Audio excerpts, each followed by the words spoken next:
ഈ ജോലി കിട്ടിയ സന്തോഷത്തില് എംപ്ലോയ്മെന്റ് കോൺട്രാക്ട് വായിച്ചു നോക്കാതെ ഒപ്പിടരുത്.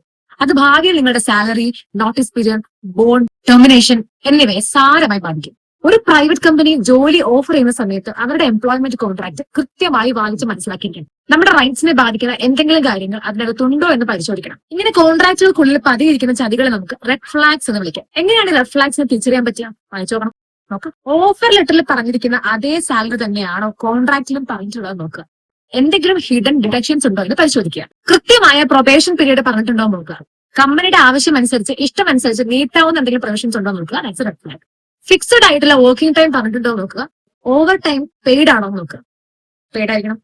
ഈ കമ്പനിയിലെ ജോലി വിട്ടതിന് ശേഷം ഭാവിയിൽ മറ്റു കമ്പനികളിൽ ജോലി ചെയ്യുന്നതിന് എന്തെങ്കിലും തരത്തിലുള്ള തടസ്സങ്ങൾ ഉണ്ടോ എന്ന് നോക്കുക. കമ്പനിയുടെ കോൺഫിഡൻഷ്യൽ മാറ്റേഴ്സ് സംരക്ഷിക്കുന്നതിന്റെ ഭാഗമായിട്ട് ഭാവിയിൽ നിങ്ങൾക്ക് എന്തെങ്കിലും പ്രശ്നങ്ങൾ ഉണ്ടാവുമോ എന്ന് പരിശോധിക്കുക. റിസൈൻ ചെയ്ത് കഴിഞ്ഞാൽ ഒരു വലിയ തുക ബോണ്ടായിട്ട് നൽകണമെന്ന് എവിടെയെങ്കിലും പറഞ്ഞിട്ടുണ്ടോ നോക്കുക. അതൊരു റെഡ് ഫ്ലാഗ് ആണ്.